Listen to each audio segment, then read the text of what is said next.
Dubey Hindi ज्ञानाश्रम channel पर आप सभी काव्य प्रेमियों का पुनः स्वागत है। आज जो रचना लेकर आपके सम्मुख उपस्थित हूँ वह प्रयोगवाद के सुख्यात कवि अज्ञेय द्वारा विरचित असाध्य वीणा है, जो उनके काव्य संग्रह आंगन के पार द्वार की अंतिम कविता है, जिसके कथ्य का निर्धारण करना एक जटिल चुनौती है। सामान्य रूप से देखने पर यह स्पष्ट होता है कि इसकी मूल संवेदना सृजन तत्व की व्याख्या करना है। कुछ विद्वान मानते हैं कि इस कविता पर बौद्ध धर्म के जापानी संप्रदाय जैन बुद्धिज्म का प्रभाव है। कविता यह स्पष्ट करती है कि सृजन की प्रक्रिया का मूल संबंध अहंकार के विलयन से है और अहंकार के विलयन के लिए यह आवश्यक है कि साधक सृजन शक्ति के प्रति आत्मनिवेदन के भाव से प्रस्तुत हो।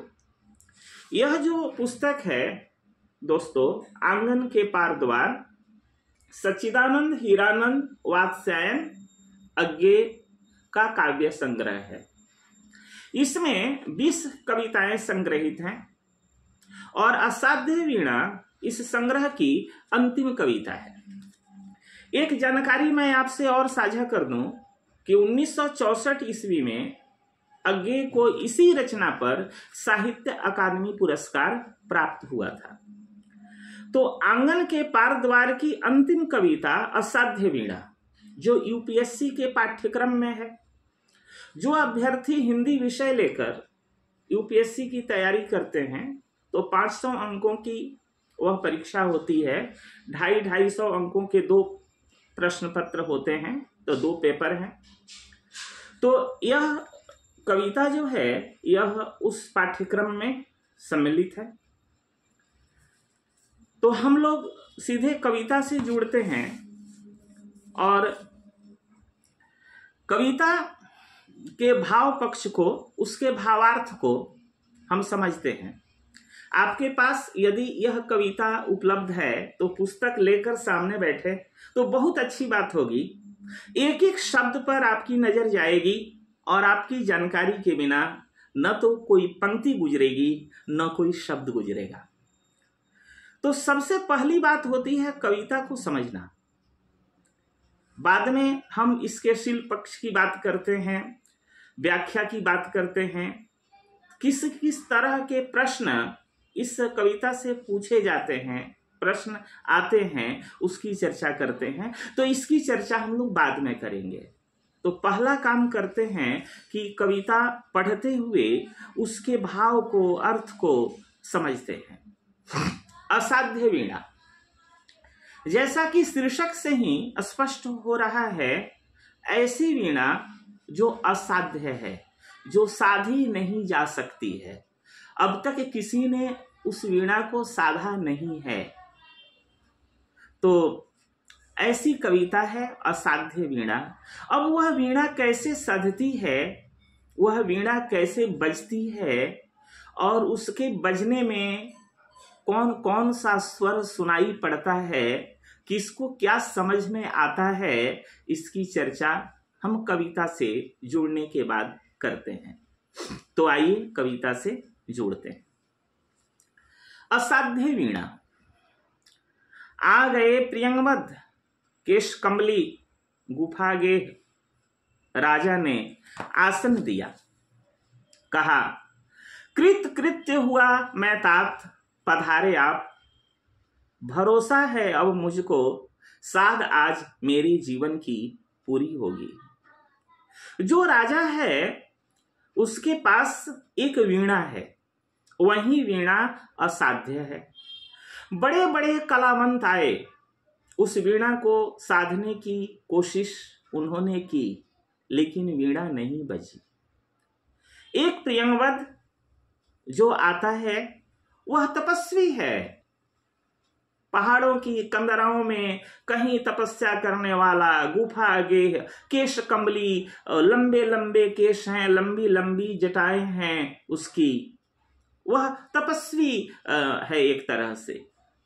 तो कवि कहता है कि अब राजा कह रहे हैं उस प्रियंवद को सामने देखकर, आ गए प्रियंवद केश कमली गुफा गेह। राजा ने आसन दिया, राजा ने उसे बैठने के लिए आसन दिया। कहा, कृत कृत्य हुआ मैं तात। हे तात, तात सम्मान सूचक शब्द है। मैं कृत कृत्य हुआ मतलब कि मेरा जीवन सफल हुआ, मैं धन्य हो गया। पधारे आप हमारे यहाँ पधारे, आप हमारे यहाँ आए, आपके चरण कमल हमारे यहाँ पड़े। भरोसा है अब मुझको, अब मुझे पूरा भरोसा है, विश्वास हो गया है। साध आज मेरे जीवन की पूरी होगी। मेरे जीवन की जो साध है, जो इच्छा है, बहुत दिनों से हमारी जो कामना है, आज वह कामना अवश्य पूरी होगी, ऐसा मुझे विश्वास है, राजा ने कहा। लघु संकेत समझ राजा का गण दौड़े, लाए असाध्य वीणा। साधक के आगे रख उसको हट गए। सभी की उत्सुक आंखें एक बार वीणा को लग टिक गईं प्रियंवद के चेहरे पर। लघु संकेत समझ राजा का, राजा ने जो एक तरह से संकेत दिया, इशारा किया कि वीणा लाई जाए, ऐसा राजा ने कहा नहीं, केवल संकेत भर दिया। वही छोटा संकेत, लघु का अर्थ तो जानते ही हैं, छोटा होता है। तो लघु संकेत समझ राजा का, राजा का यह लघु संकेत समझकर गण दौड़े। जो भी गण थे, जो सहायक थे, नौकर चाकर थे, वे सभी दौड़े, लाए असाध्य वीणा। उस वीणा को लाए जो असाध्य थी। साधक के आगे रख उसको हट गए। साधक कौन था? प्रियंवद। उसी के आगे रखकर वे गण हट गए, वहां से साइड हो गए।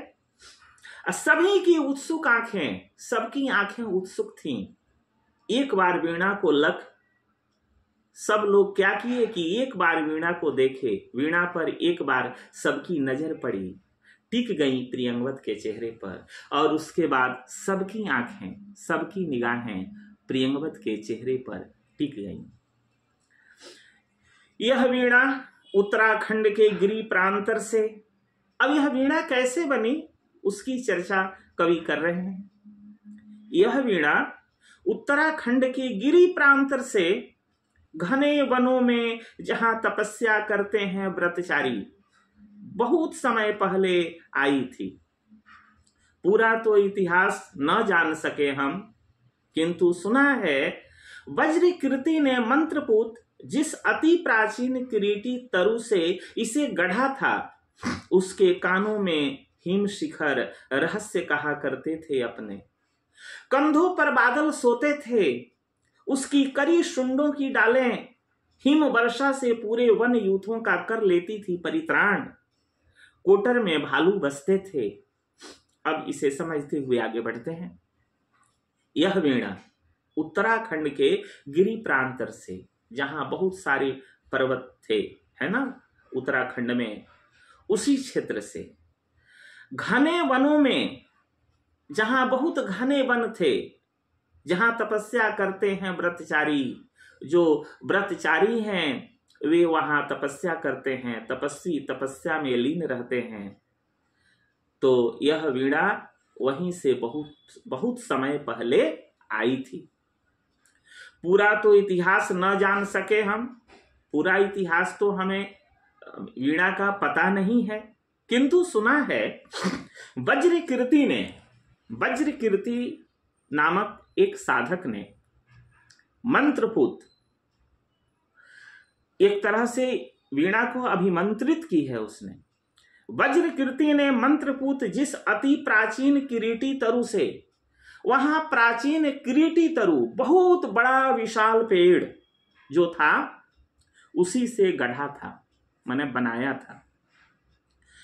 तो वह जो किरीटी तरु था, उसके बारे में इतनी जानकारी है कि कंधों पर बादल सोते थे, उसके कानों में हिम शिखर रहस्य कहा करते थे अपने। मतलब कि इतना ऊंचा पेड़ था, इतना बड़ा विशाल पेड़ था कि हिम शिखर, पहाड़ों की चोटियां रहस्य कहा करते थे, अपने अपने जीवन के रहस्य बताते थे। अब बताइए, पहाड़ों की चोटियां उस पेड़ से अपने रहस्य बताती थी, इसका मतलब है कि वह पेड़ बहुत ऊंचा था, बहुत बड़ा था। कंधों पर बादल सोते थे, बादल जो ऊपर आकाश में मंडराते हुए दिखाई देते हैं, वे बादल उस किरीटी तरु के ऊपर एक तरह से सोते थे, उसके कंधों पर। एक तरह से मानवीकरण अलंकार देखिए, कंधों पर बादल सोते थे, उस किरीटी तरु के कंधे पर बादल विश्राम करते थे। इसका भी भाव यही है कि पेड़ बहुत ऊंचा था। उसकी करी शुंडों की डालें, करी कहते हैं हाथी को, शुंड कहते हैं सूंड को, हाथी की सूंड। देखिए, उसकी करी शुंडों की डालें, मतलब कि उसकी जो डालें थी हाथी की सूंड के समान, बड़ी बड़ी मोटी मोटी डालें, जिस तरह हाथी की सूंड होती है उस तरह से। तो उसकी करी शुंडों की डालें हिम वर्षा से पूरे वन यूथों का कर लेती थी परित्राण। जब हिम वर्षा होती थी, वर्षा होती थी, तो जो छोटे छोटे पेड़ पौधे होते थे, वहां के जीव जंतु होते थे, सबकी एक प्रकार से वह किरीटी तरु रक्षा करता था।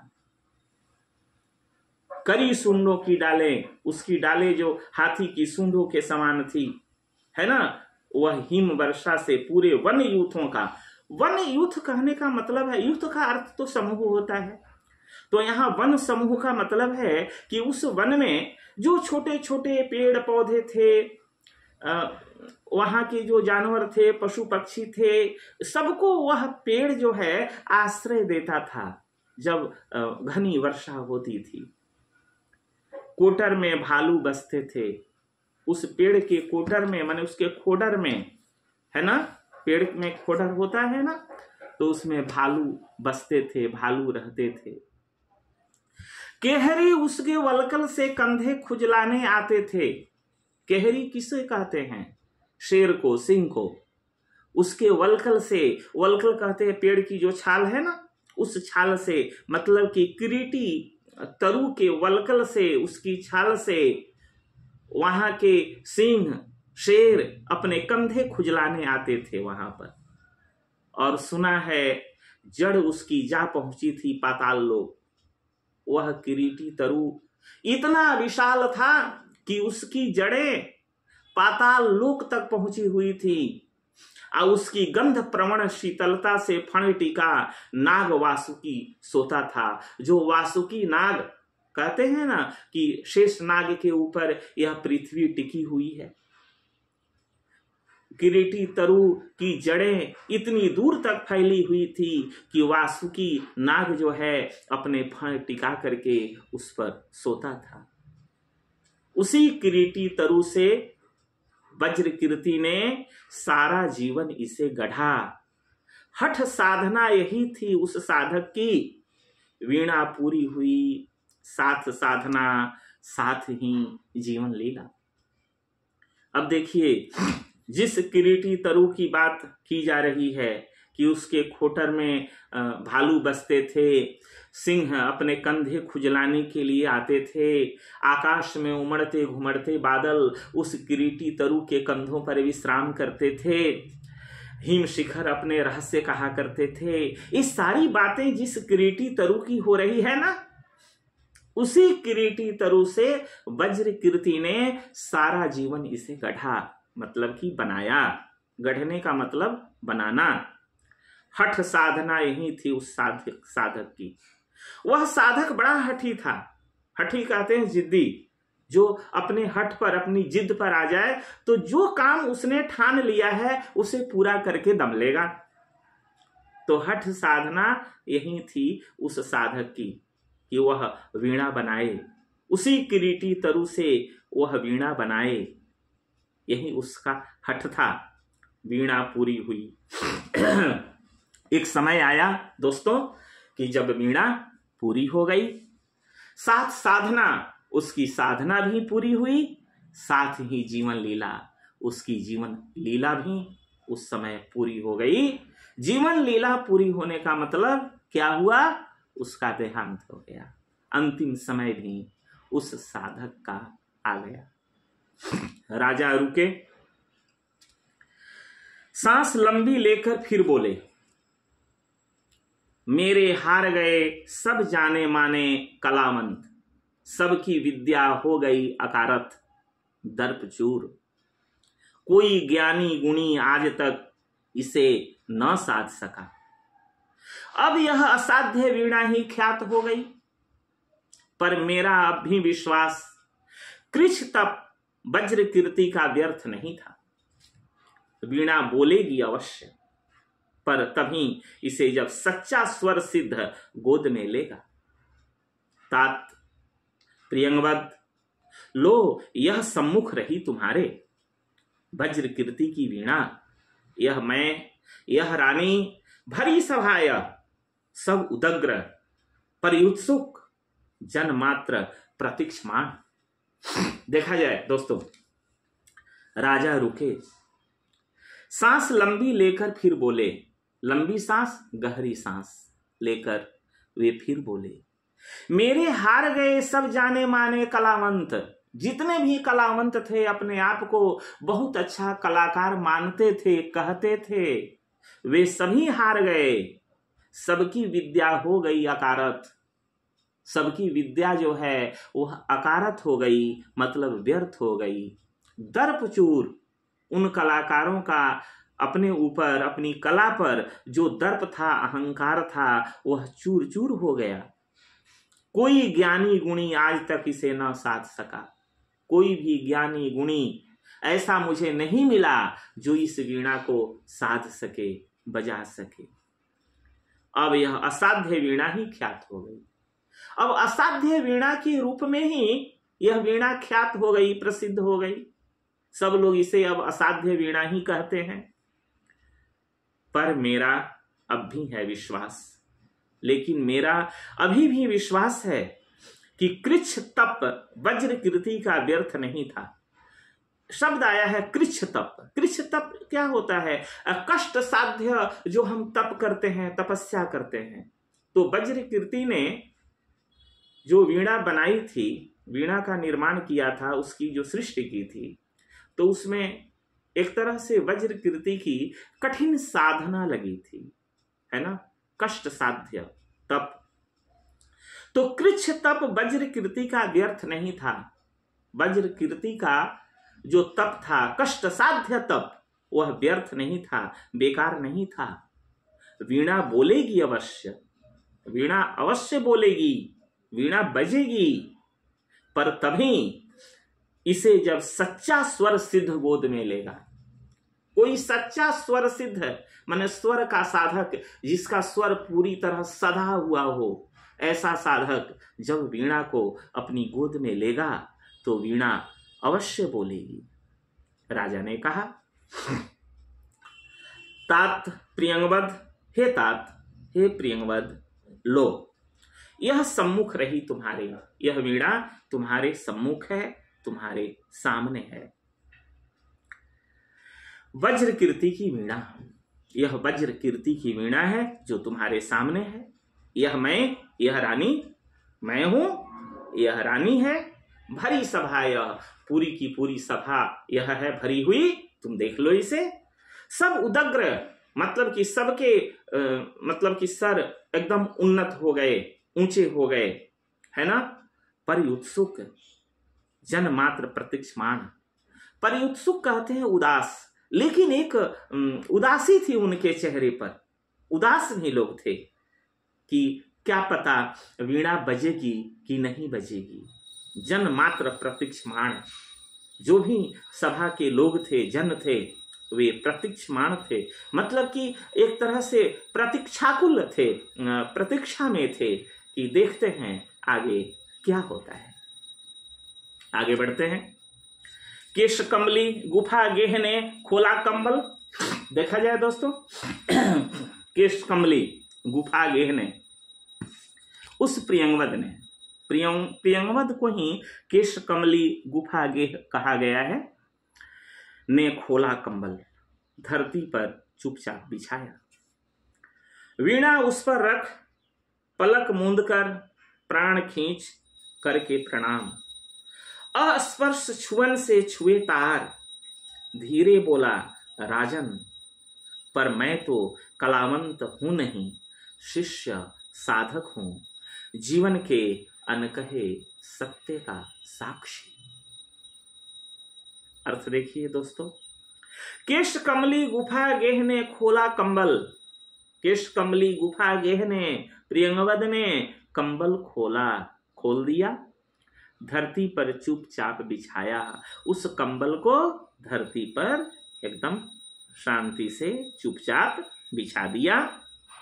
वीणा उस पर रख, उसने उस पर वीणा रख दी, पलक मूंद, उसने अपनी पलकें मूंद ली, प्राण खींच करके प्रणाम, और पूरे प्राण से पूरे मन से उसने उस वीणा को प्रणाम किया।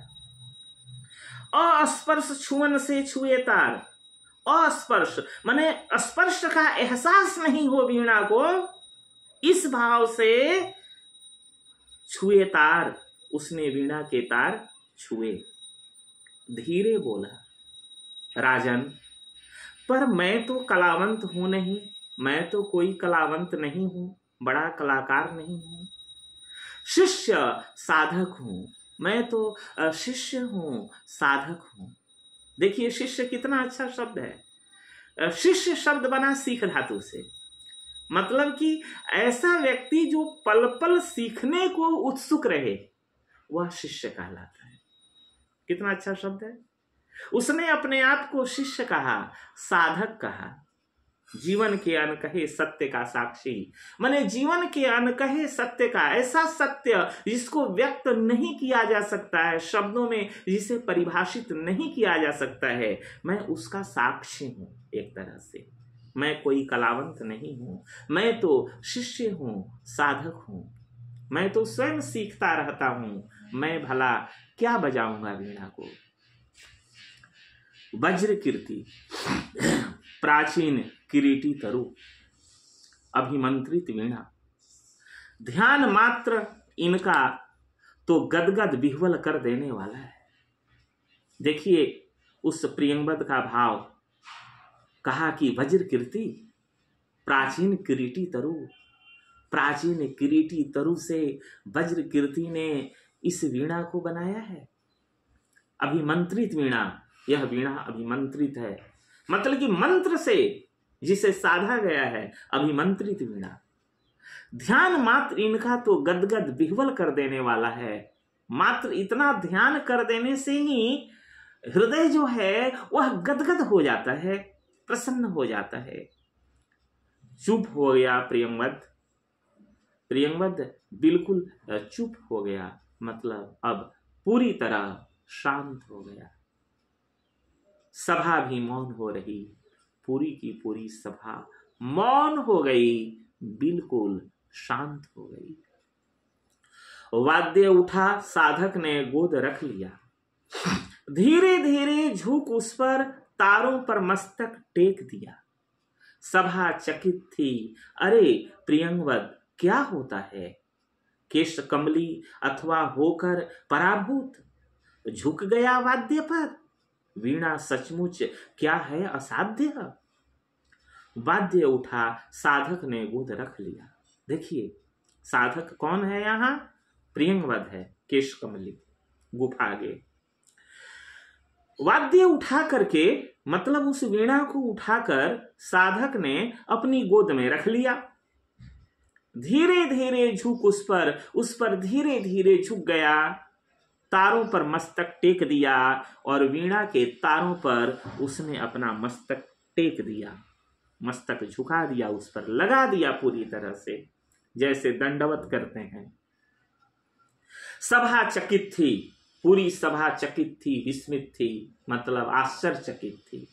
अरे प्रियंवद क्या होता है, क्या हो गया प्रियंवद को, केश कमली अथवा होकर पराभूत, क्या इसने वीणा के सामने अपने आप को पराभूत मान लिया, पराजित मान लिया, झुक गया वाद्य पर पूरी तरह झुक गया? क्या बात है जी, वीणा सचमुच क्या है असाध्य? क्या यह वीणा सचमुच असाध्य है क्या? इसे साधा नहीं जा सकता है क्या? पर उस स्पंदित सन्नाटे में, देखिए सन्नाटा है लेकिन स्पंदित है, कांपता हुआ, हिलता हुआ। स्पंदन क्या होता है? हिलना, कांपना।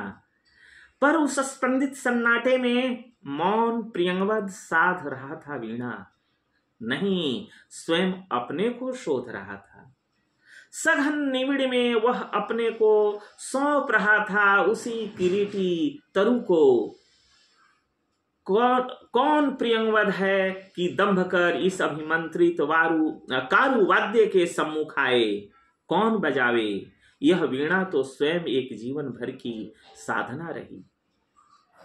पर उस स्पंदित सन्नाटे में, माने उस स्पंदित सन्नाटे में बिल्कुल सन्नाटा था, पूरी सभा मौन थी। यहां स्पंदित माने कांपते हुए सन्नाटे का अर्थ है कि सबके हृदयों में हलचल मची हुई थी। एक तरह का कोलाहल था हृदय में, अंतर्मन में, कि पता नहीं क्या होने वाला है।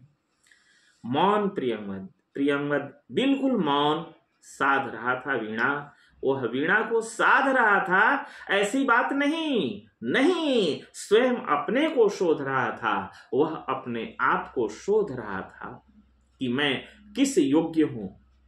इतने बड़े तपस्वी की यह वीणा क्या मैं ऐसे बजा दूंगा? अपने आप को समर्पित कर रहा था वह वीणा के प्रति, उस साधक के प्रति, उस घने वन के प्रति, उस किरीटी तरु के प्रति, मतलब पूरी प्रकृति के प्रति वह अपने आप को समर्पित कर रहा था। देखिए दोस्तों, यह है समर्पण का सूत्र। जीवन में आप कुछ भी प्राप्त करना चाहते हैं, जो कुछ बनना चाहते हैं, जिसे भी पाना चाहते हैं, जिस चीज की आपको कामना है, आप उसके प्रति पूरे मनोयोग से, तन मन से समर्पित हो जाइए, वह चीज आपको अवश्य मिलेगी। यहां देखिए प्रियंवद का समर्पण। मौन प्रियंवद साध रहा था वीणा, नहीं, स्वयं अपने को शोध रहा था। सघन निबिड़ में वह अपने को सौंप रहा था उसी किरीटी तरु को। वह अपने को शोध रहा था। सघन माने घने, निबिड़ कहते हैं अंधकार को, घने निबिड़, सघन निबिड़, उस घने अंधकार में अपने आप को पहुंचा दिया, उस जंगल में, गिरी प्रांतर में, जहां किरीटी तरु था, जिस किरीटी तरु से वह वीणा बनी थी, वहां अपने आप को पहुंचा दिया। मन उसका वहां चला गया, उसकी आत्मा चली गई। सघन निबिड़ में वह अपने को सौंप रहा था उसी किरीटी तरु को, अपने आप को उसी किरीटी तरु को वह सौंप रहा था। बाकी सभा को तो यही लग रहा था, पूरी सभा को, कि प्रियंवद को क्या हो गया कि आखिर यह इतना मौन हो गया, पूरी तरह चुप हो गया, क्या कर रहा है आखिर? कौन प्रियंवद है कि दंभ कर? प्रियंवद कौन हो सकता है जो दंभ करे? इस अभिमंत्रित कारु वाद्य के सम्मुख आवे। अभिमंत्रित कारु वाद्य माने शिल्पकार का जो वाद्य यंत्र है, जो कठिन तपस्या से वह वाद्य यंत्र बना है, इसलिए कारु वाद्य शब्द का यहां प्रयोग किया गया है। इस अभिमंत्रित कारु वाद्य के सम्मुख आवे। प्रियंवद की इतनी हिम्मत है क्या कि इस कारु वाद्य के सम्मुख सामने आ जाए इसे बजाने के लिए? कौन बजावे? यह वीणा जो स्वयं एक जीवन भर की साधना रही, वज्र कीर्ति, उसके पूरे जीवन भर की यह साधना रही है वीणा। इसको बजा लेना खेल खेलने में आसान है क्या? यह संभव है? भूल गया था केशकमली राजसभा को, पूरी राजसभा को केशकमली भूल गया था। उसे यह भी नहीं पता था कि मैं कहाँ बैठा हूँ, मेरे अगल बगल कौन से लोग हैं। बिल्कुल अपने आप को भूल गया था केशकमली राजसभा को। कंबल पर अभिमंत्रित एक अकेलेपन में डूब गया था। कंबल पर जो अभिमंत्रित वाद्य यंत्र रखा हुआ था उसके सामने एक तरह से अकेलेपन में डूब गया था। पूरी भीड़ के साथ होकर भी केशकमली अपने आप को अकेला महसूस कर रहा था। दोस्तों देखिए, अकेला होना, एकांत में होना, यह बहुत बड़ी बात होती है। पूरी भीड़ में आप अपने आप को अकेले महसूस कर रहे हैं, तभी आपकी साधना पूरी होगी। कोई कवि कविता की रचना करता है भीड़ में कि अकेले में।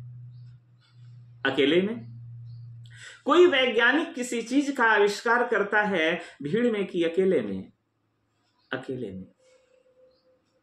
प्रेम कोई करता है भीड़ में कि अकेले में।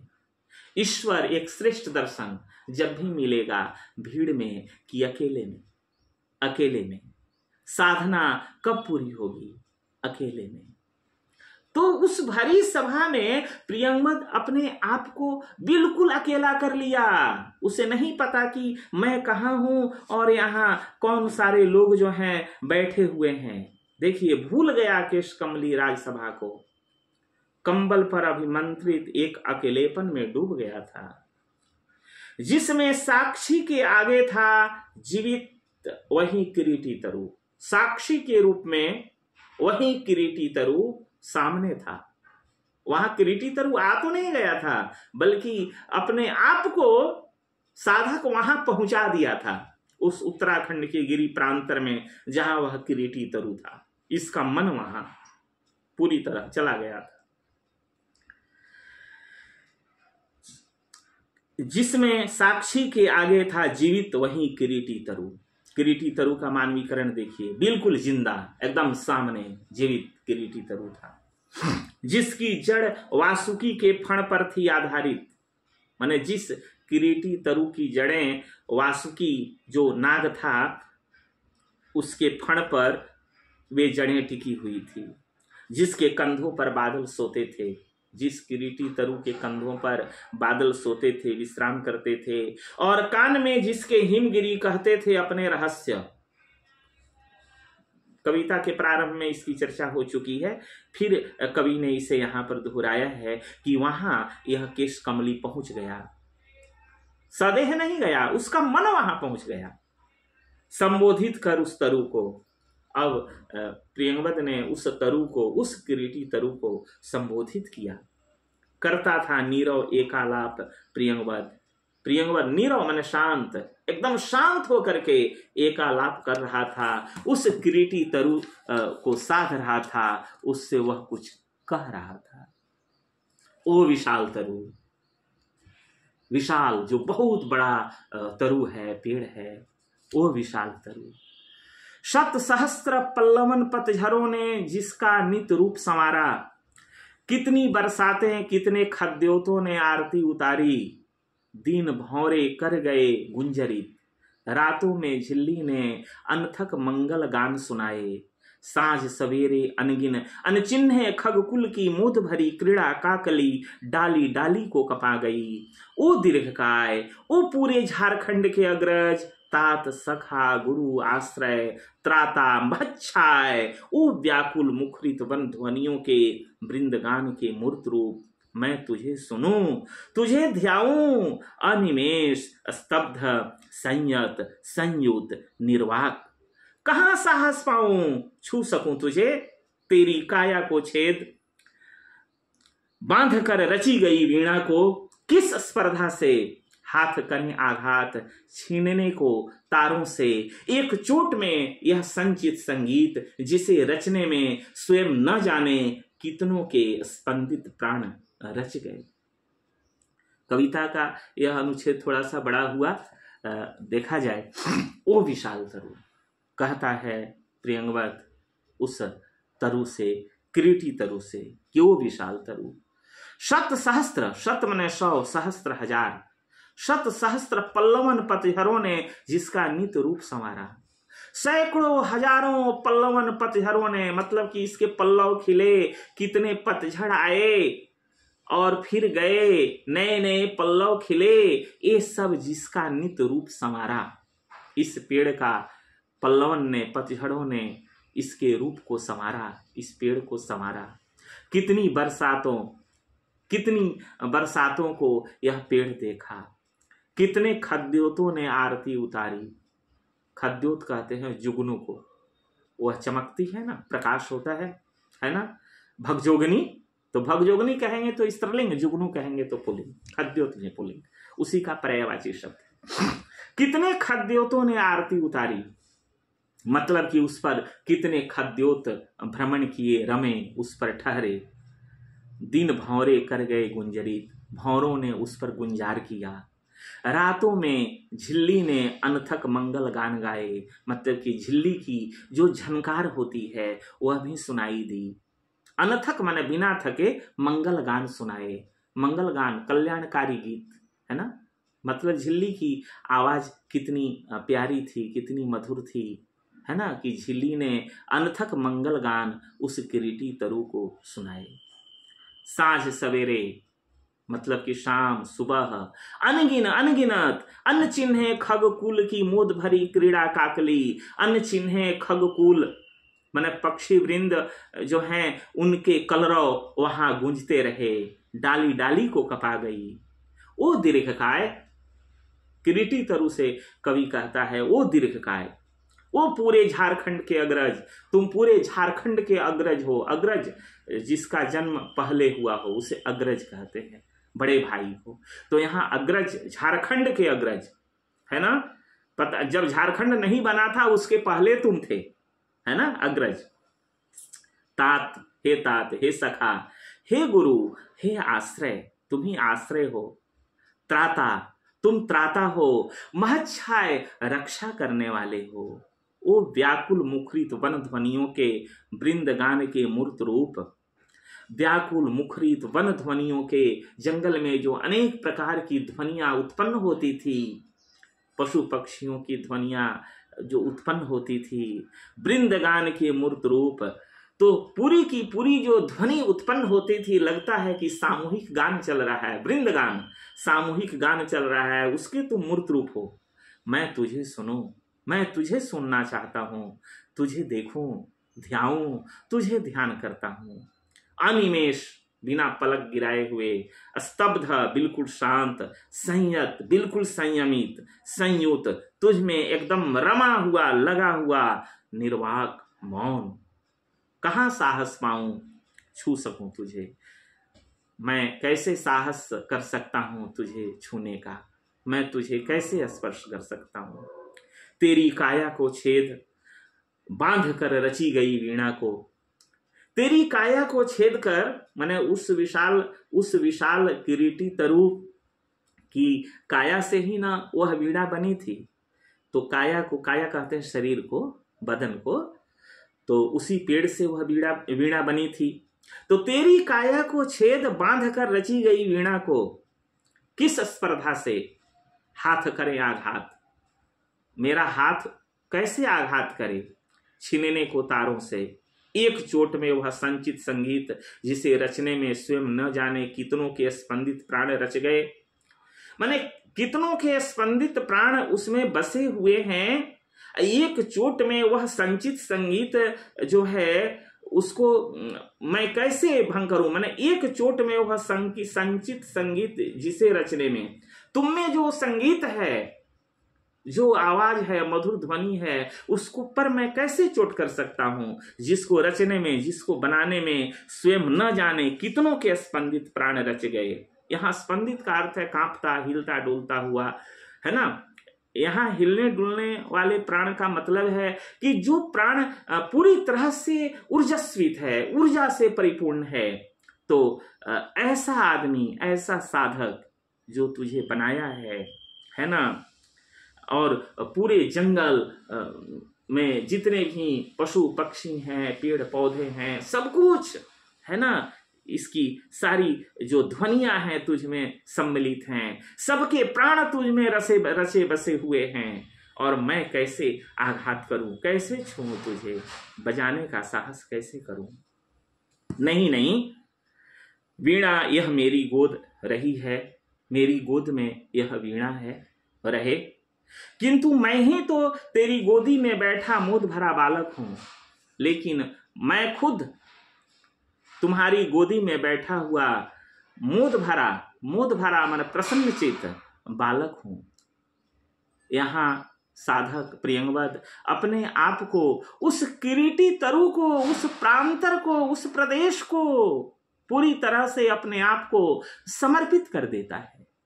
जिस तरह एक बच्चा अपनी माँ के आश्रय पर रहता है, माँ की गोद में बिल्कुल निश्चिंत सोया हुआ है, उसी तरह से यह साधक अपने आप को निश्चिंत कर देता है उसकी गोद में, उस किरीटी तरु की गोद में अपने आप को निश्चिंत छोड़ देता है।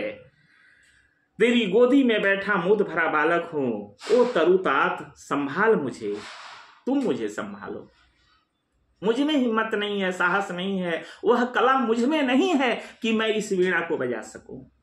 ओ तरुतात संभाल मुझे, तुम मुझे संभालो। मेरी हर किलक, किलक कहते हैं हर्ष ध्वनि को, मेरी हर किलक मतलब कि मेरी जो हर्ष ध्वनि है पुलक में डूब जाए, उस आनंद में डूब जाए। मैं सुनूं, गुनूं, विस्मय से भर आंकूं, आश्चर्य से मैं आंकूं, अनुमान करूं तेरे अनुभव का एक एक अंतःस्वर। तुम्हारा जो अपना अनुभव है उसके एक एक अंतःस्वर को मैं अनुभव करूं। तेरे दोलन की लोरी पर झूमूं। दोलन, जो डालियां हैं वो जो हिलती डुलती हैं उसी को दोलन कहा गया है, झूला। उस पर झूलता हुआ मैं लोरी सुनूं और झूमूं। जैसे माँ की गोद में कोई शिशु लेटा है, माँ अपनी गोद में उसे हिलाती है, डुलाती है, दुलारती है, प्यार करती है। मैं वैसा हूं तुम्हारी गोद में बैठा हुआ, तन्मय पूरी तरह लीन। गा तू, माने तुम गाओ। तेरी लय पर मेरी सांसें भरे, पूरे रीते विश्रांति पाए। तुम खुद गाओ और तुम्हारी उस लय पर मेरी सांसें भरे, पूरे रीते विश्रांति पाए। मतलब कि मेरी जो सांसें हैं वे पूरी तरह से परिपूर्ण हों, है ना। रीते कहीं खाली हों, जैसे सांस हम छोड़ते हैं तो वो खालीपन होता है, फिर सांस लेते हैं, है ना। तो पूरे रीते विश्रांति पावे और मैं तुम्हारी गोद में, तुम्हारी डालियों के दोलन पर विश्रांति पाऊं, आराम पाऊं, सुख पाऊं। गा तू, यह वीणा रखी है, यह वीणा तुम्हारे सामने रखी हुई है। तेरा अंग अपंग किंतु अंगी तू अक्षत, आत्मभरित रस विद तू गा। मेरे अंधियारे अंतस में आलोक जगा, स्मृति का, श्रुति का तू गा, तू गा, तू गा, तू गा। इस प्रकार प्रियंवद कहता है गा तू, माने तू गा। उस किरीटी तरु से ही कहता है कि तू गा। यह वीणा रखी है, तेरा अंग अपंग, ये तुम्हारा अंग है, वीणा तुमसे बनी है ना। किंतु अंगी तू अक्षत, तू अक्षत है। अमने न, अक्षत मतलब होता है नाश, माने जिसका नाश नहीं हो वह अक्षत है। तू अक्षत, आत्मभरित, है ना। तुम आत्म रूप से परिपूर्ण हो। रसविद, तुम रस के जानकार हो। जो साधक है, जो गायक है, तो उसके गीत तो रस में होते हैं ना। तुम रसविद, तुम रस के भी ज्ञाता हो। तू गा। मेरे अंधियारे अंतस में आलोक जगा। मेरा जो अंधियारा अंतस है, अंतर्मन है, मेरा जो हृदय है, जो अंधकार में है भाई, उसमें तू आलोक जगा, प्रकाश जगा। स्मृति का प्रकाश, श्रुति का प्रकाश। तू गा, तू गा, तू गा, तू गा। हाँ, मुझे स्मरण है। यहाँ ध्यान देने योग्य है कि यहाँ अहंकार का विलयन हो रहा है। यहाँ जो प्रियंवद है अपने आप को समर्पित कर दे रहा है उस किरीटी तरु के। अहंकार का पूरी तरह त्याग है। कबीर की एक साखी मुझे ख्याल आती है कि जब मैं था तब गुरु नहीं, अब गुरु हैं हम नाही। अब प्रेम गली अति सांकरी, तामे दो न समाही। अर्थ देखा जाए कि जब मैं था तब गुरु नहीं, माने जब मैं था, मैं अहंकार का प्रतीक है। अब साधारण अर्थ लेंगे कि जब मैं था तब गुरु नहीं, माने जब शिष्य था तो गुरु नहीं थे। अब गुरु हैं हम नहीं, अब गुरु हैं तो हम नहीं है, शिष्य नहीं है। प्रेम गली अति सांकरी, तामै दो न समाही। प्रेम की गली अत्यंत संकरी होती है, पतली होती है, जिसमें दोनों एक साथ समाहित नहीं हो सकते हैं। कौन? शिष्य और गुरु। यह पूरा अर्थ नहीं है, सही नहीं है। यहाँ मैं जो है वह अहंकार का प्रतीक है। देखा जाए, जब मैं था तब गुरु नहीं, माने जब तक हमारे हृदय में अहंकार था तब तक गुरु का पदार्पण नहीं हुआ था। गुरु जो है वह ज्ञान का प्रतीक है, मैं अहंकार का प्रतीक है। जब तक हमारे हृदय में अहंकार रहा तब तक जीवन में गुरु का अर्थात ज्ञान का पदार्पण नहीं हुआ था। अब गुरु हैं हम नहीं। जब जीवन में गुरु का पदार्पण हो गया, ज्ञान का आगमन हो गया, तो हम नहीं, हम जो है वह मिट गया। मैं अहंकार जो है वह समाप्त हो गया गुरु के आने से। प्रेम गली अति सांकरी, तामे दो न समाही। यह प्रेम की गली अत्यंत संकरी है, पतली है, तामे दो न समाही, जिसमें दोनों एक साथ समाहित नहीं हो सकते हैं। कौन कौन? अहंकार और गुरु, अहंकार और ज्ञान। तो जब अहंकार होगा तो जीवन में ज्ञान नहीं होगा, और जब ज्ञान आ जाएगा तो अहंकार स्वयं मिट जाएगा। भक्ति काल की जो प्रवृत्तियां हैं उनमें एक अहंकार का परित्याग भी है। यह भी एक भक्ति काल की प्रवृत्ति है, अहंकार का त्याग। यहाँ प्रियंवद यही काम कर रहा है, अपने अहंकार का विलयन कर दे रहा है ना, अहंकार का परित्याग कर दे रहा है। देखें आप इस कविता में, हाँ मुझे स्मरण है, मने याद है, बदली कौंध पत्तियों पर वर्षा बूंदों की पटपट, मने बादल जब बरसते थे, है ना, कौंधते थे, है ना, गरजते थे, पत्तियों पर वर्षा बूंदों की पटपट, और उन पत्तियों पर वर्षा बूंदों के गिरने की जो आवाज होती थी, पटपट। घनी रात में महुए का चुपचाप टपकना, घनी रात में महुए, महुआ एक प्रकार का पेड़ होता है, तो महुआ उसका फल भी होता है, वह टपकता था। चौके खग सावक की चिहुक, शिलाओं को दुलराते वन झरने के, द्रुत लहरीले जल का कल निनाद, कुहरे में छन कराती पर्वती गांव के उत्सव ढोलक की थाप, गड़रिये की अनमनी बांसुरी, कठफोड़े का ठेका, फुलसुंघनी की आतुर फुरकन, उस बूंद की ढरकन इतनी कोमल तरल कि झरते झरते मानो हर सिंगार का फूल बन गई, भरे शरद के ताल लहरियों की सरसर ध्वनि।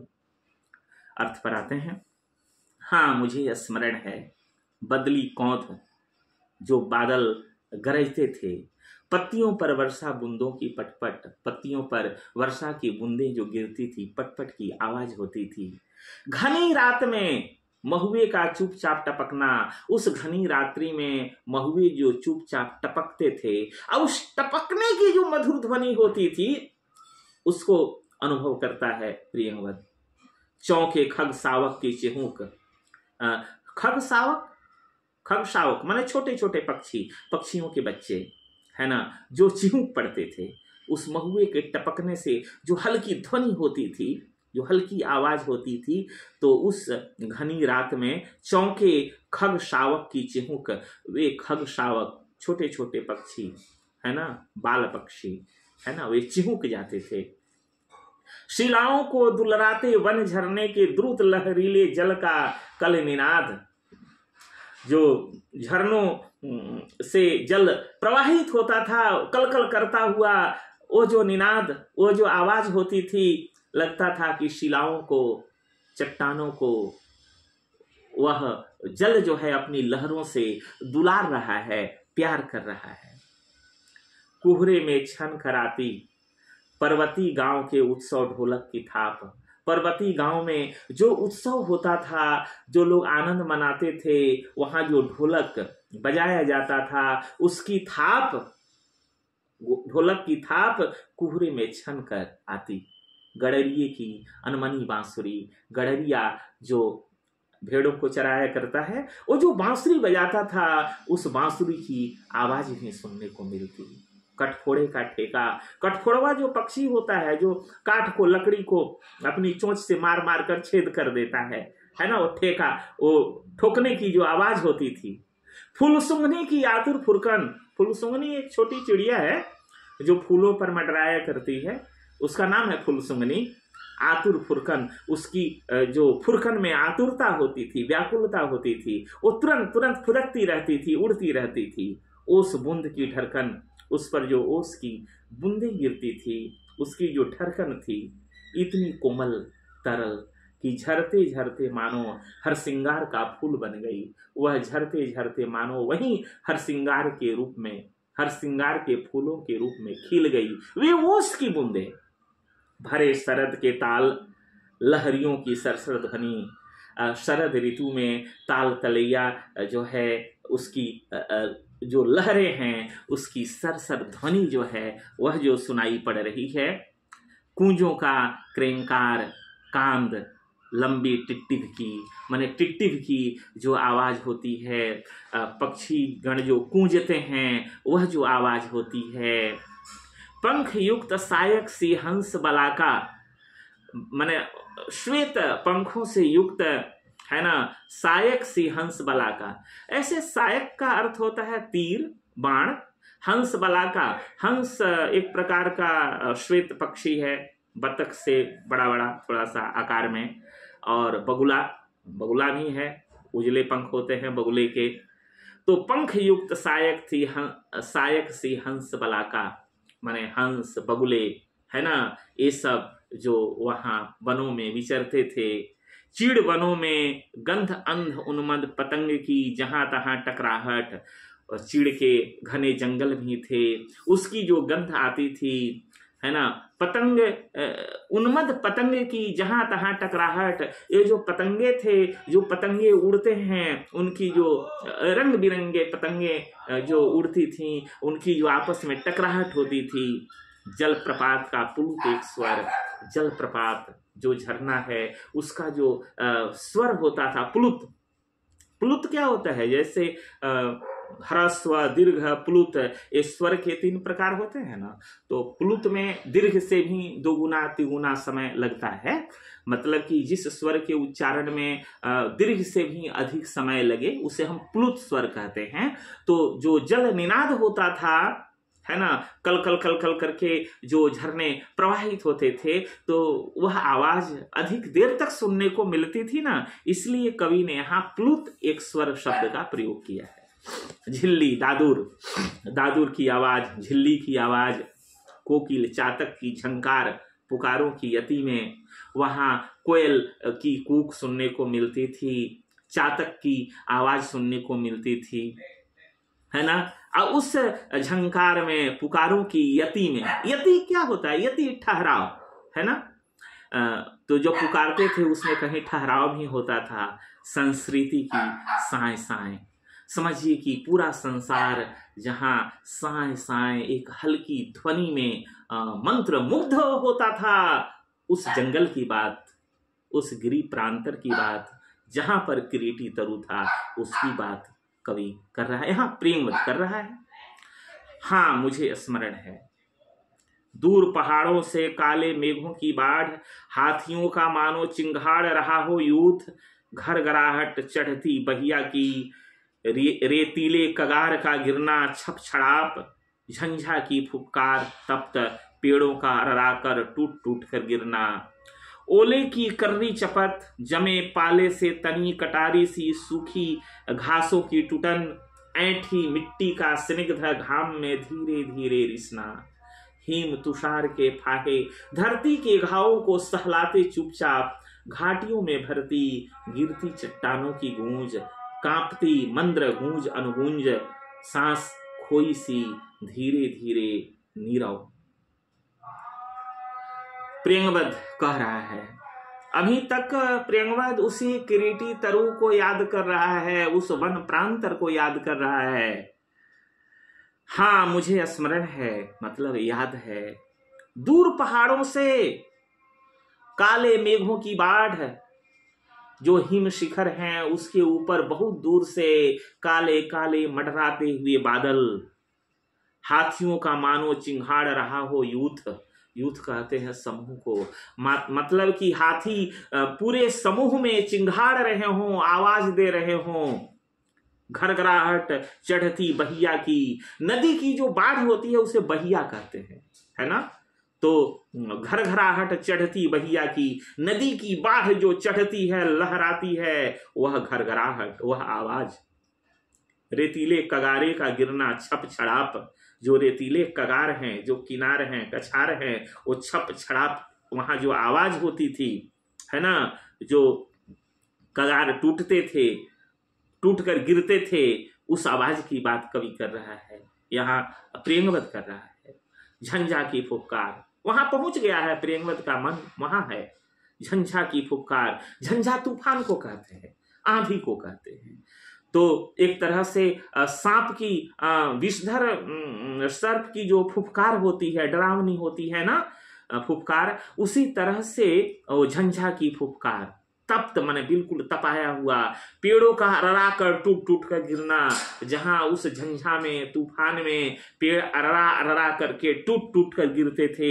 ओले की कर्री चपत, जहां पर ओले गिरते थे, बर्फबारी होती थी, है ना। जमे पाले से तनी कटारी सी सूखी घासों की टूटन, पाले से जम करके, जमे पाले से, पाला कहते हैं बर्फ को, ठंडा को, है ना। उस ठंडे में क्या होता था कि सूखी घास जो है और सूख जाती थी, उसकी टूटन माने घास जो टूटती थी, सूखी घासों की टूटन, है ना।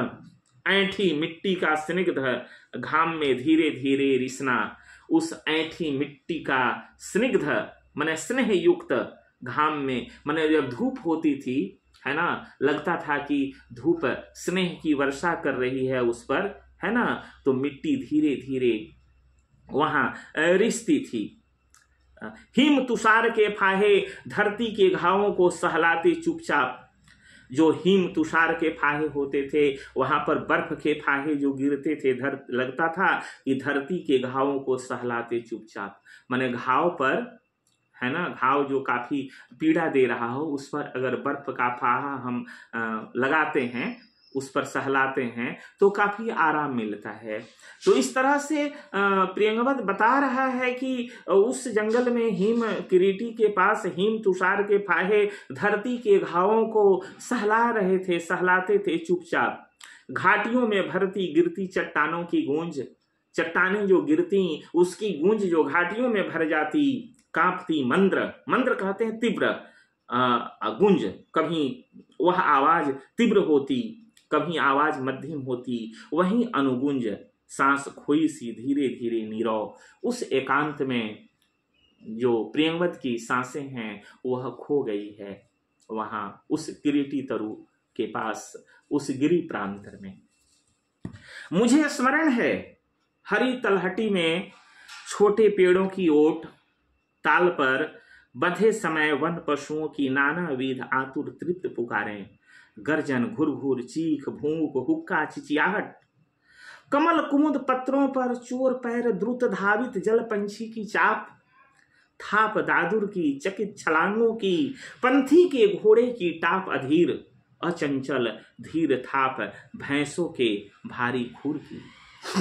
कवि कहता है कि यहाँ प्रियंवद बता रहा है, मुझे स्मरण है, माने मुझे याद है, हरी तलहटी में जहाँ पर हरे भरे मैदान हैं, छोटे पेड़ों की ओट, जहाँ छोटे छोटे पेड़ हैं, उसकी ओट, उसकी छाया में, ताल पर, माने तालाब, ताल को तालाब कहते हैं, ताल पर बंधे समय वन पशुओं की नाना विध आतुर तप्त पुकारें, वहाँ जो वन पशुओं की अनेक प्रकार की आतुर माने व्याकुल पुकारे थी, वह आवाज आती थी, वह आवाज कैसी होती थी, गर्जन, घुरघुर, किसी जानवर की चीख, भूख, किसी का भौंकना, हुक्का, चिचियाहट, किसी की चिचियाहट भरी आवाज, ये सब उस वन प्रांतर को ये आवाज भर देती थी। वह वन प्रांतर इन विविध आवाजों से गूंजा करता था। कमल कुमुद पत्रों पर, कमल कुमुद पत्रों पर, उन पत्तों पर, कमल के पत्तों पर चोर पैर द्रुत धारित जल पंछी की चाप, माने जल पक्षी की जो चाप है उसके जो कदम पड़ते थे, है ना, पक्षी के जो पैर पड़ते थे, ऐसे पड़ते थे एकदम धीरे से। चोर पैर, जैसे चोर चोरी करने के लिए जाता है तो अपने पैर को साध कर एकदम धीरे धीरे चलता है कि पैरों की आहट से कहीं गृह स्वामी की नींद मत उचट जाए, कहीं हम पकड़े मत जाए। तो जिस तरह से चोर के पैरों की आहट होती है ना, एकदम धीरे धीरे जो पैर रखते हैं चोर, उसी तरह से जल पंछी की चाप उन कमल पत्रों पर पड़ रही है ना। पक्षी के पैर धीरे धीरे उस पर पड़ रहे हैं। थाप, दादुर की चकित छलांगों की, दादुर मेढक जो छलांग लगाता है ना, उसकी जो थाप है। पंथी के घोड़े की टाप धीर, उधर से कोई राही घोड़े पर चढ़ा हुआ जा रहा हो और उस की टाप की जो आवाज है वह आवाज अचंचल धीर थाप भैंसों के भारी खुर की, माने भैंसे जो चरती थी, घूमती थी, उनके भारी खुर की जो ध्वनि होती थी, है ना।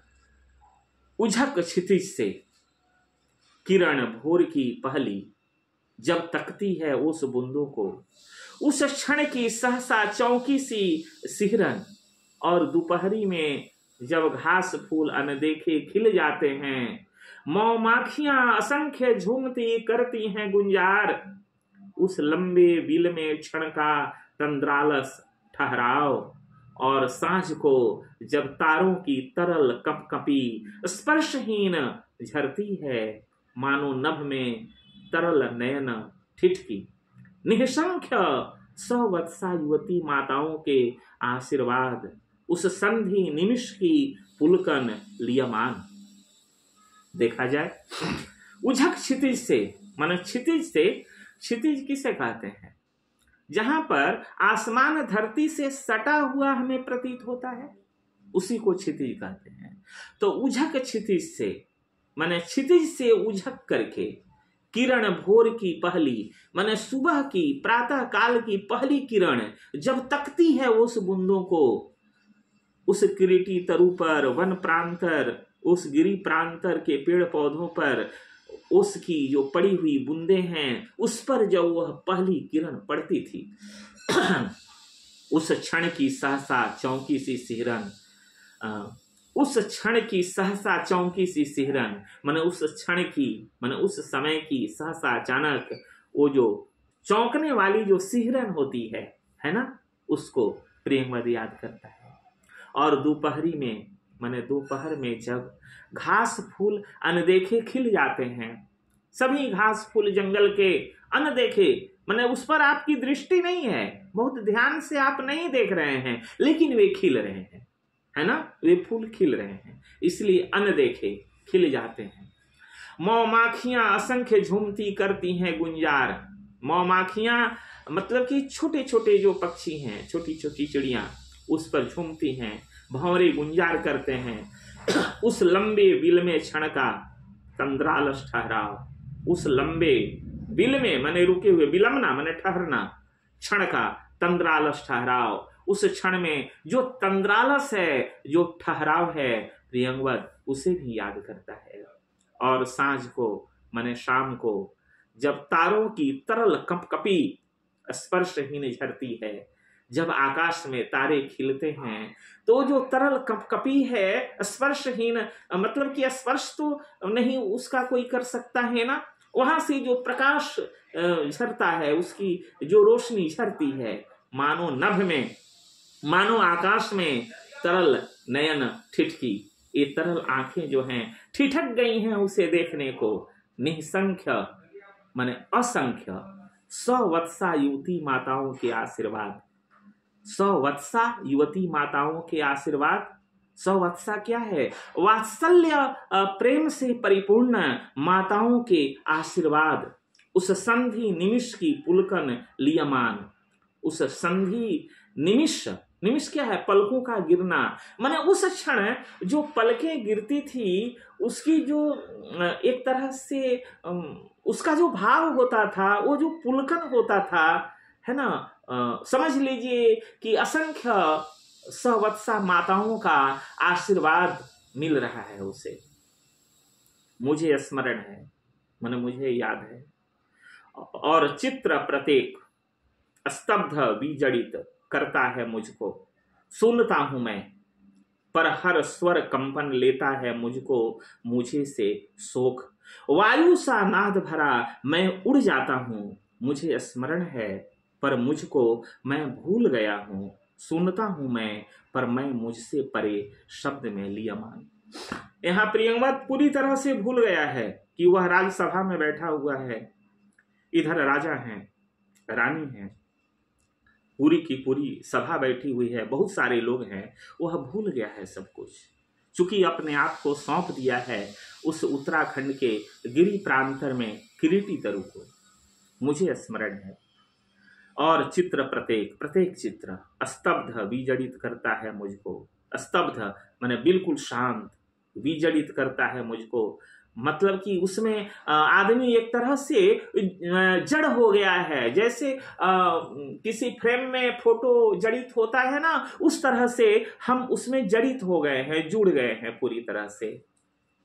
सुनता हूं मैं, पर हर स्वर कंपन लेता है मुझको, मुझसे शोक। मैं सब कुछ सुन रहा हूं, लेकिन उस गिरी प्रांतर का जो स्वर कंपन है वह मुझे स्वयं सुख ले रहा है, स्वयं अपने आप में समाहित कर ले रहा है। मेरा अपना कोई अस्तित्व नहीं है। वायु सा नाद भरा मैं उड़ जाता हूं। जिस तरह वायु की गति होती है और उसकी जो ध्वनि होती है, उस ध्वनि से मतलब कि वायु सा नाद भरा मैं उड़ जाता हूं। जो वायु की गति है, उसकी जो ध्वनि है, उसी के साथ मैं उड़कर वहां पहुंच चुका हूं। मुझे स्मरण है, पर मुझको मैं भूल गया हूं। मुझे तो ये स्मरण है, लेकिन मैं खुद भूल गया हूं। मुझको मैं भूल गया हूं, पूरी तरह से अपने आप को भूल गया हूं। सुनता हूं मैं, पर मैं मुझसे परे शब्द में लियमान। मैं सब कुछ सुन रहा हूं, है ना, मुझसे परे, लेकिन मुझसे परे माने अलग, शब्द में लियमान। जो शब्द है, जो वहां की ध्वनि है गिरी प्रांतर की, उसमें मैं लीन हो चुका हूं। उसी में प्रियंवद लीन हो गया है। मैं नहीं, नहीं, मैं कहीं नहीं। प्रियंवद कहता है कि मैं नहीं, मेरा कोई अस्तित्व नहीं है जी। नहीं, मैं कहीं नहीं, मैं कहीं नहीं हूं। मेरा कोई महत्व नहीं है, मैं कुछ भी नहीं हूं। ओ रे तरु, ओ तरु, ओ वन, ओ स्वर संभार। जो तुम्हारे अंदर स्वर है, जो आवाज है, जिसे तुम संभाले हुए हो, वह तुम ही हो। नादमय संस्कृति, नादमय मतलब कि स्वरमय, ध्वनि से परिपूर्ण जो संस्कृति है, जो संसार है, वो तुम हो। वो रस प्लावन, रस में तुम ही प्लावित हो। तुम्हारे अंदर ही रस है। संगीत के रस में तुम खुद डूबे हुए हो। मुझे क्षमा कर, भूल अकिंचनता को मेरी। अकिंचन होता है जिसके पास कुछ भी नहीं हो। तो यहाँ प्रियंवद अपने आप को पूरी तरह उस किरीटी तरु को समर्पित कर चुका है, अहंकार का परित्याग कर चुका है। तो एक तरह से अकिंचन है, बताता है कि मेरे पास तो कुछ भी नहीं है। भूल अकिंचनता को मेरी, मेरी अकिंचनता को तुम भूल जा। मुझे ओट दे, मुझे ओट दे, सहारा दे, मुझे ढक ले, छा ले। ओ शरण्य, मैं तुम्हारी शरण में आया हूँ, मुझे तुम ढक ले, अपनी शरण में ले ले। मेरे गूंगेपन को तेरे सोए स्वर सागर का ज्वार डुबा ले। मेरे अंदर जो गूंगापन है, मैं बिल्कुल मौन हूं, कुछ बोल नहीं सकता हूं, मुझ में कुछ कहने की क्षमता नहीं है।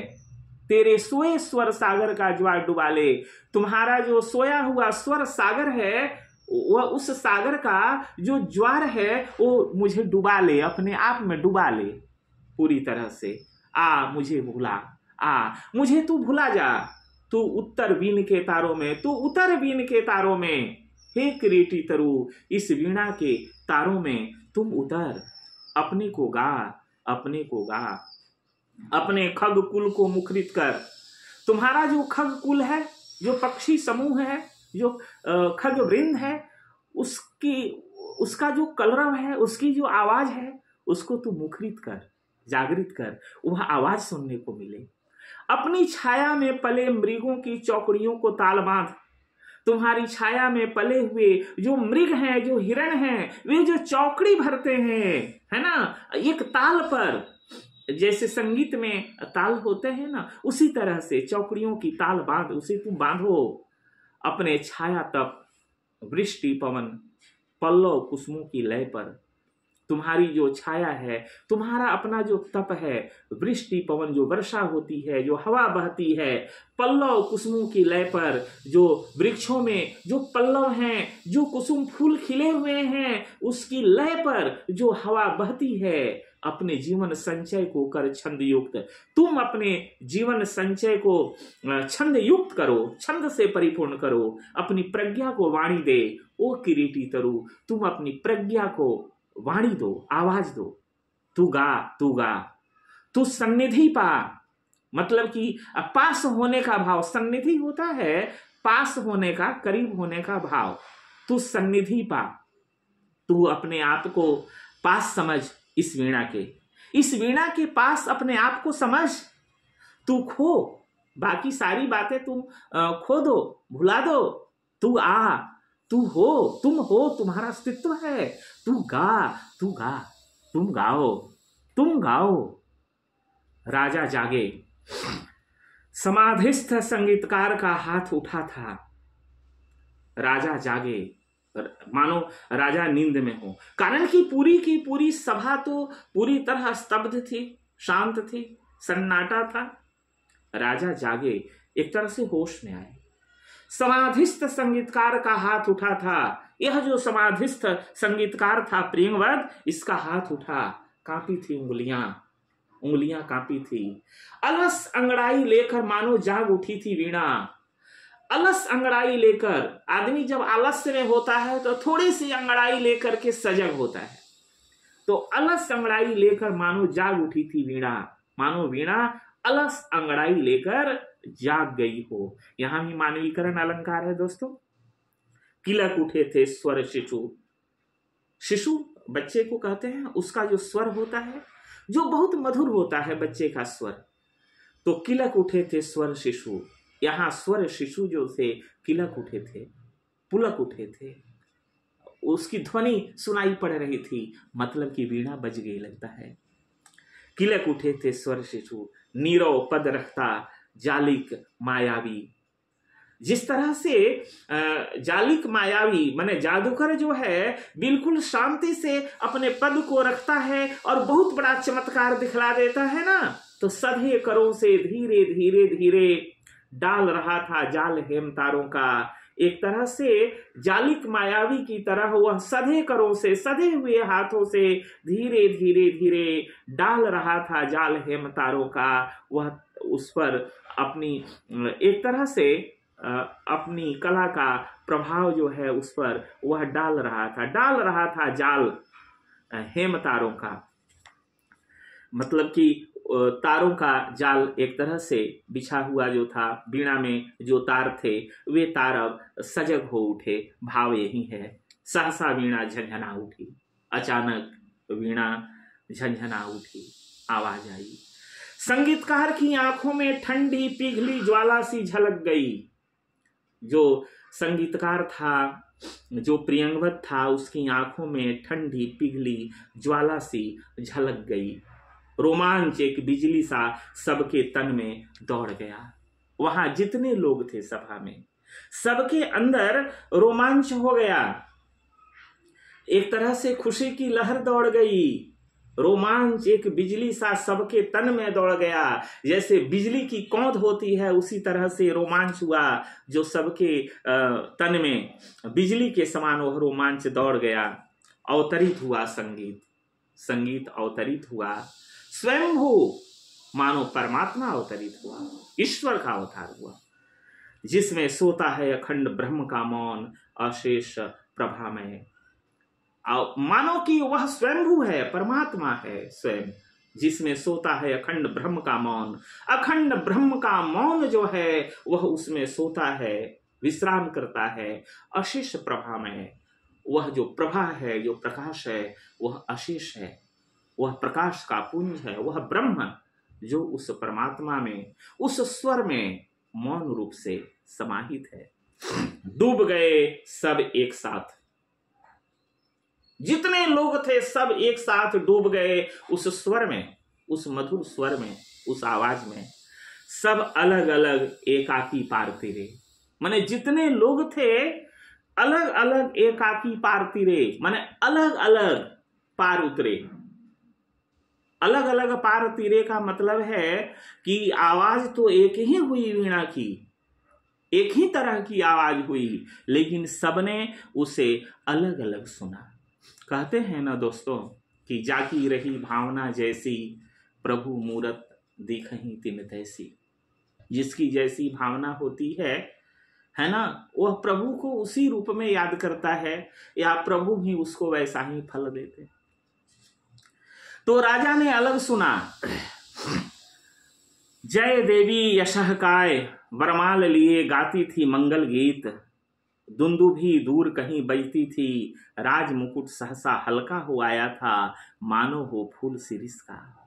देखिए वीणा की जो आवाज हुई तो राजा ने अलग सुना, उसे लगा जय देवी, माने देवी जो है यशः काय, यश से परिपूर्ण, वरमाल लिए हुए, वरमाला लिए हुए, गाती थी मंगल गीत, वह देवी मंगल गीत गा रही है।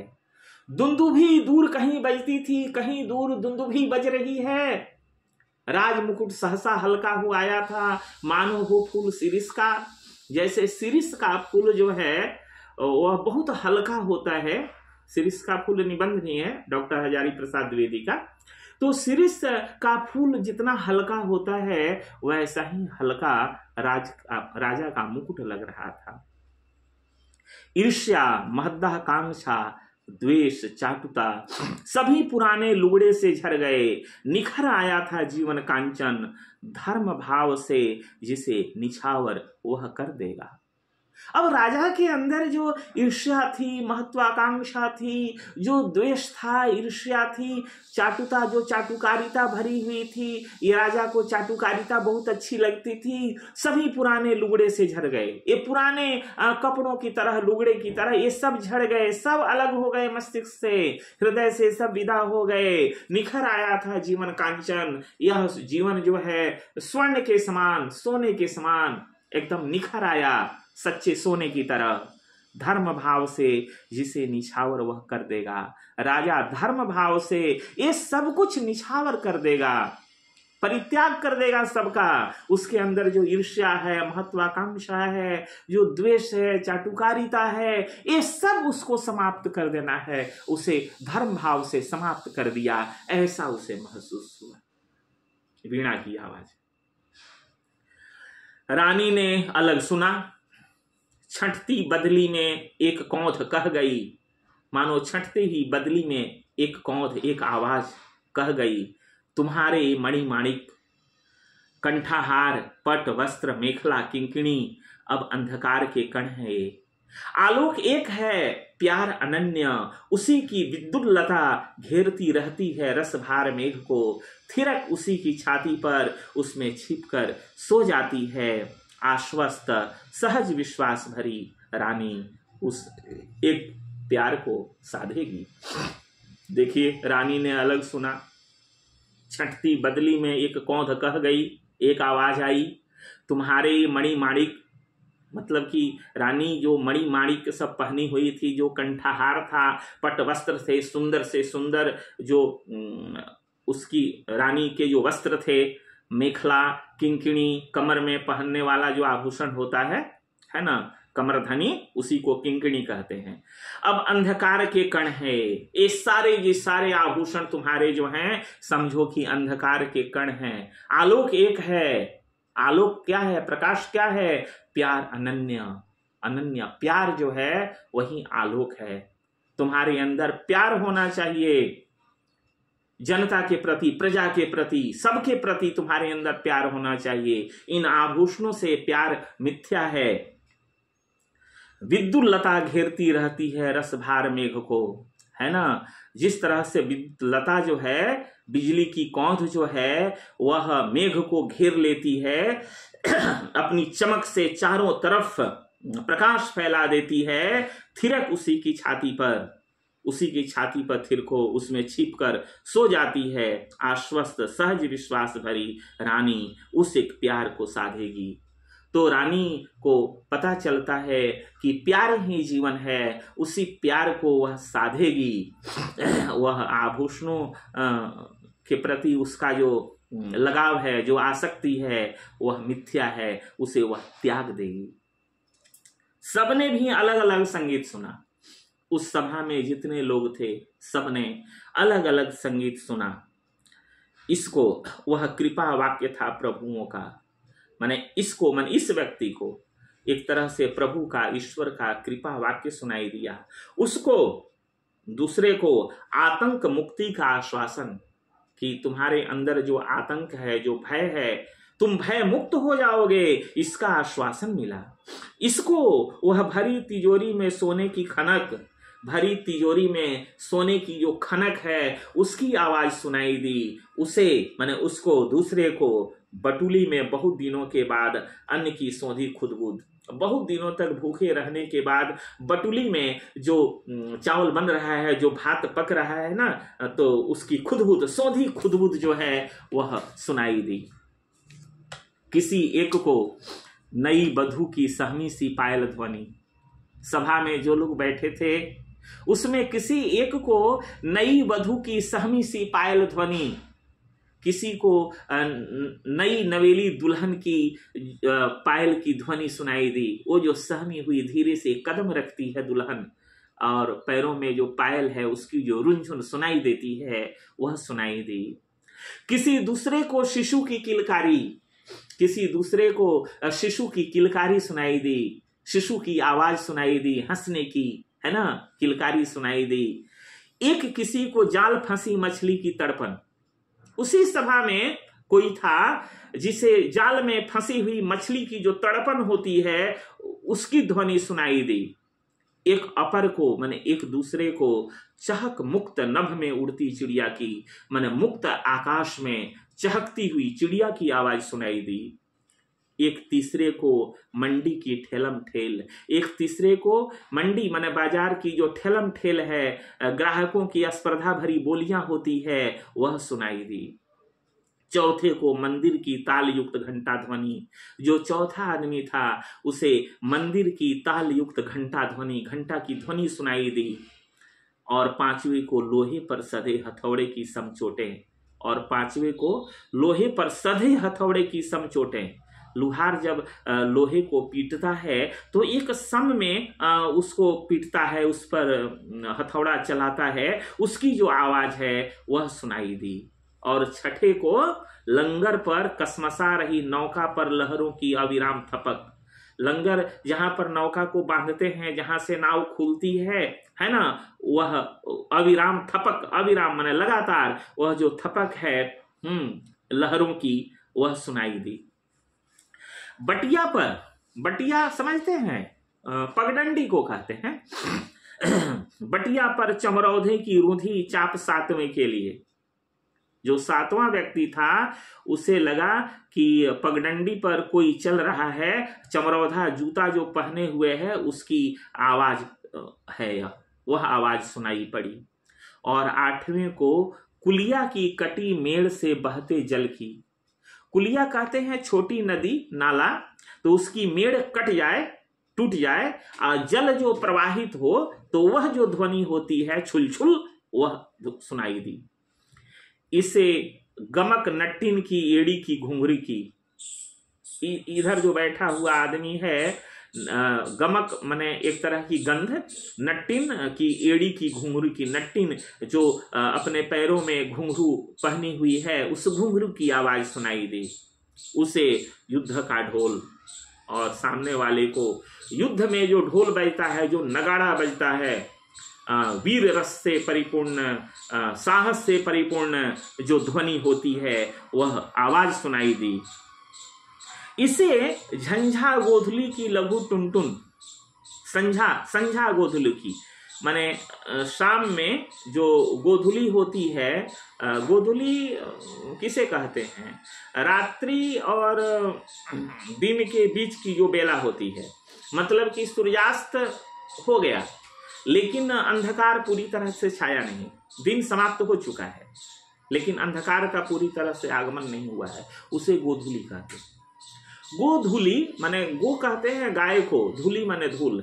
तो शाम में गवें, दिन भर जो गवें चरती थी तो शाम में जब लौटती थी गवें तो उनके खुर से जो धूली उठती थी तो उसे गोधुली कहा गया।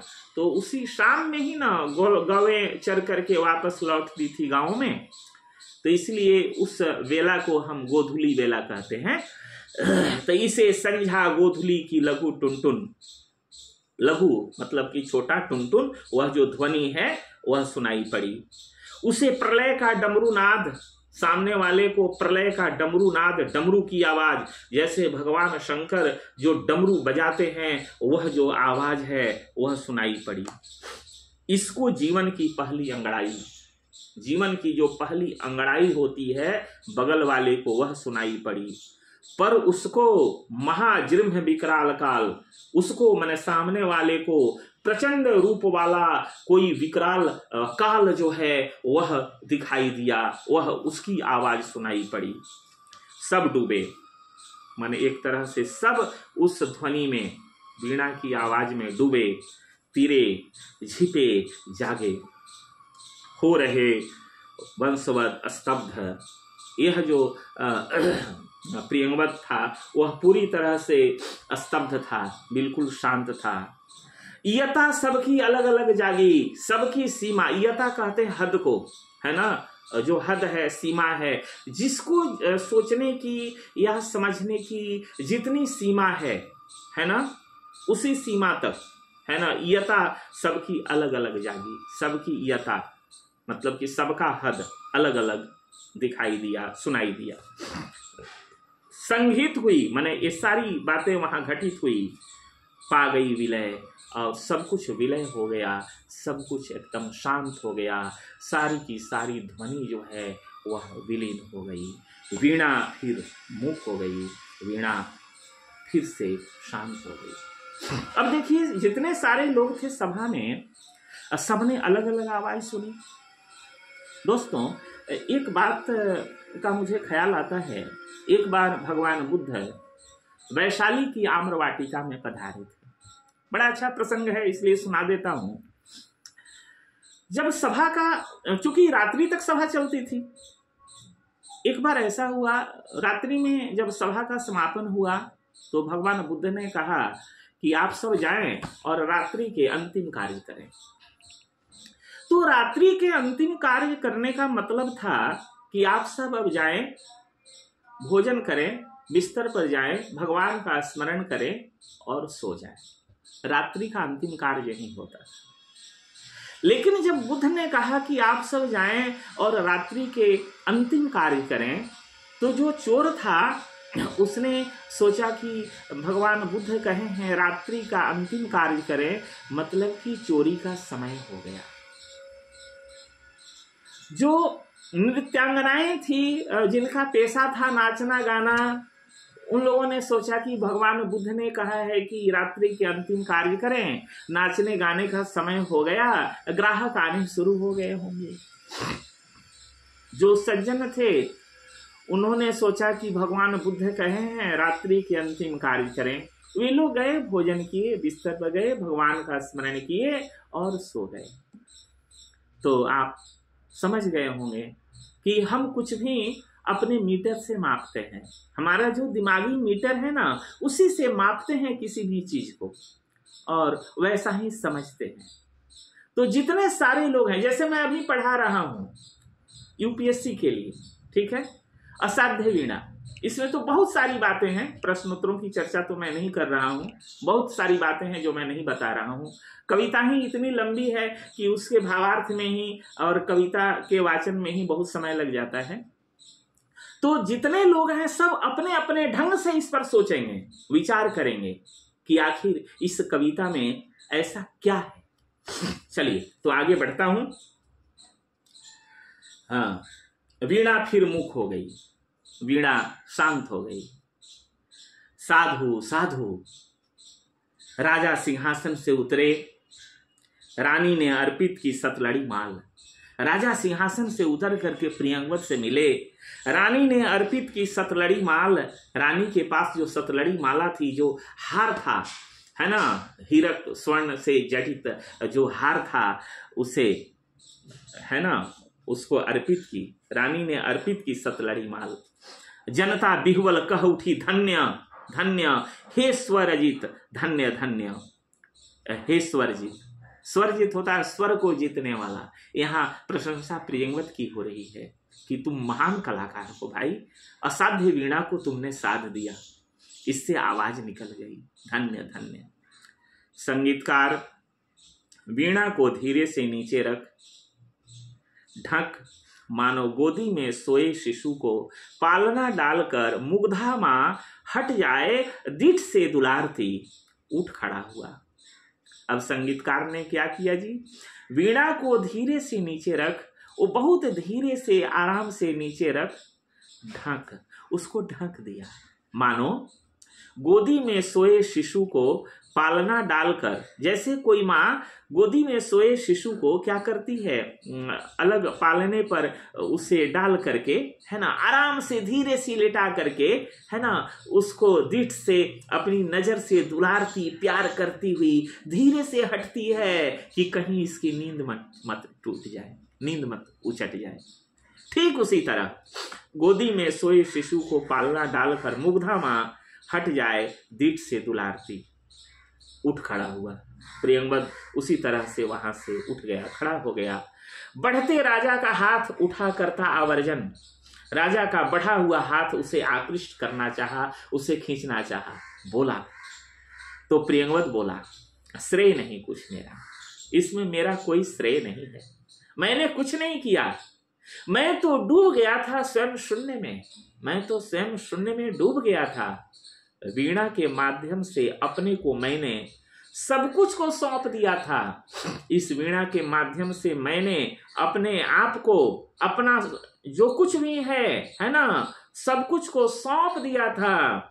सुना आपने जो, वह मेरा नहीं, आपने जो कुछ सुना उसमें मेरा कोई योगदान नहीं है, वह मेरा नहीं, न वीणा का था, वह तो सब कुछ की तथता थी, महाशून्य, वह महामौन, अविभाज्य, अनाप्त, अद्रवित, अप्रमेय, जो शब्दहीन सब में गाता है।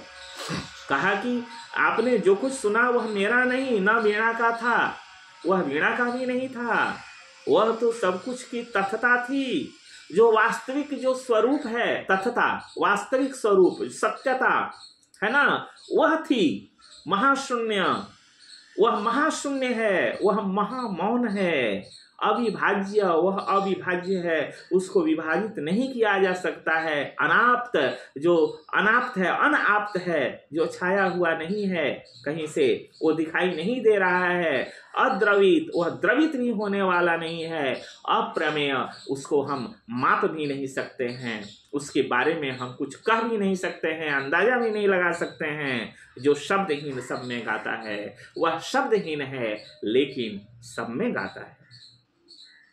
नमस्कार कर मुड़ा प्रियंवद केश कमली, नमस्कार कर मुड़ा प्रियंवद केश कमली। वह केश कमली प्रियंवद नमस्कार करके वहां से मुड़ गया, लेकर कंबल गेह गुफा को चला गया। उसने अपना कंबल उठाया और गेह गुफा को चला गया। गेह गुफा, जहाँ गुफा में उसका गेह था, अपना रहने का जो स्थान था, वहां चला गया। वो तो तपस्वी था ना, गुफा गेह था। उठ गई सभा, पूरी की पूरी सभा उठ गई, सब अपने अपने काम लगे, सब लोग अपने अपने काम में लग गए। युग पलट गया। प्रिय पाठक, एवं मेरी वाणी भी मौन हुई।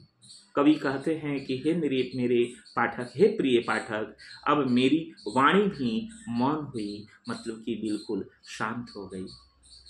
कहते हैं ना, जब व्यक्ति को बहुत ज्ञान होता है तो उसकी वाणी खो जाती है। अज्ञानता में व्यक्ति बहुत बकबक करता है, बहुत बोलता रहता है ना। हमने सुना है, पढ़ा है कि जब भगवान बुद्ध को ज्ञान की प्राप्ति हुई थी तो उनकी वाणी खो गई। लोग पूछते रह गए कि तुम्हें क्या मिला, तुम ऐसे क्यों हो गए हो, किस सत्य का तुम्हें एहसास हुआ, क्या हुआ।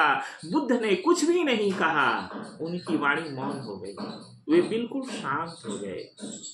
तो यहाँ कवि भी कहता है कि प्रिय पाठक एवं मेरी वाणी भी मौन हुई, इस प्रकार मेरी वाणी भी मौन हो गई।